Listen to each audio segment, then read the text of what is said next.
नमस्कार दोस्तों, आज की जो युवा पीढ़ी है वह बहुत एडवांस लेवल पर पहुंच रही है। अर्थात सब कुछ न कुछ करके पैसा कमाने की सोचते हैं। काम सबके अलग अलग हो सकते हैं, पर काम करने का रीजन सबका एक ही होता है, पैसा और नाम कमाना। अब इसके लिए कुछ लोग पढ़ लिख कर जॉब करने लगते हैं, कोई बिजनेस करता है, कोई एक्टिंग करता है, कोई सिंगिंग करता है, मतलब सब कुछ ना कुछ करते हैं। परंतु कुछ लोग गलत रास्ते से पैसा कमाना चाहते हैं, जिससे वे चोरी करते हैं, छीनते हैं, बेईमानी करते हैं, सट्टा लगाते हैं, जुआ खेलते हैं, मानवता को भूल जाते हैं। पैसा कमाने के लिए वे किसी भी हद तक गुजर जाते हैं। तो मैं आपको बता दूं कि ये रास्ता पैसा कमाने का गलत है। अगर आप कुकर्मों से पैसा कमा भी लेते हैं तो उससे आपको कभी सुख शांति नहीं मिल सकती। क्यों नहीं मिल सकती, हम इसी टॉपिक पर चर्चा करेंगे। तो आइए दोस्तों शुरू करते हैं। दोस्तों, अगर आप ईमानदारी से सही रास्ते पर चलकर सही कर्म करके धन अर्जित करते हो, कमाते हो, तो आप सुखी रहोगे, संपन्न रहोगे, चाहे आप महीने का 10,000 ही क्यों न कमाते हो। परंतु अगर आप गलत कर्मों के माध्यम से धन अर्जित करोगे तो आप चाहे करोड़ों क्यों न कमाते हो, पर आप कभी सुखी नहीं रह सकते हो। ऐसा क्यों होता है, मैं आपको गलत कर्मों का एक पक्ष जुआ को लेकर समझाता हूँ। दोस्तों, जुआ का खेल आप सभी को पता होगा, जिसको शकुनी मामा ने दोनों भाइयों कौरवों और पांडवों के मध्य में खिलवाया था, जिसमें पांडवों ने अपना राज्य सहित अपनी पत्नी को भी खो दिया था।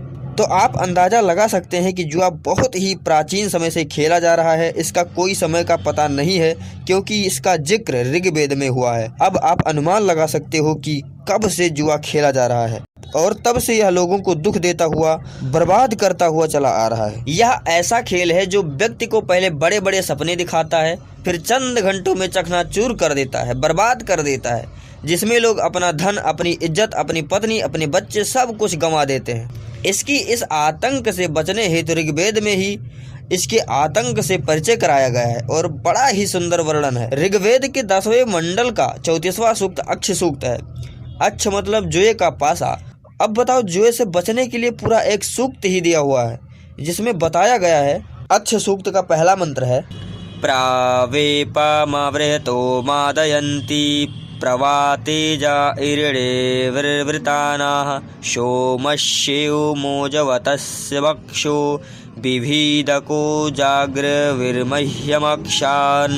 अर्थात तेज वायु वाले स्थान में उत्पन्न होने वाले तथा बड़े विभीतक वृक्ष से प्राप्त जुए के पासे अच्छ फलक पर बार बार नाचते हुए, लुढ़कते हुए तथा कांपते हुए मुझको आनंदित करते हैं। जुआरियों को जगाने वाला जुए का पासा बहेड़े का बीज अक्ष मुंजावन पर्वत पर उत्पन्न होने वाले सोम के पान भक्षण के समान मुझको आनंदित करता है।